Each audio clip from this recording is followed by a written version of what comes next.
Catherine Bernardo update. Ang ganap ni Catherine yung kahapon for shoot ng Magic Sarap. May aabangan na naman kay Catherine for episode ng Maggie. Ayun pa yung behind the scene.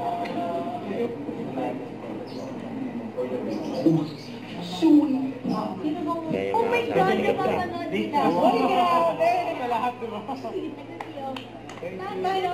Paano? Ayan siya ni Catherine eh. Tapos ito pa yung endorsement ni Catherine for fans. Ang ganda ni Catherine. Ayan yung post ni Catherine sa kanyang Instagram. Experience glow up like never before. Ayan, for fans. Tapos ito post ng Kapusong Bus. Abangan si Catherine Bernardo bilang guest celebrity sa upcoming episode ng Family Feud ngayon darating na October. May mga bisita tayo na bihira lang natin maimbitahan dito sa hindi na sa Family Feud kundi sa GMA katulad ni Catherine Bernardo.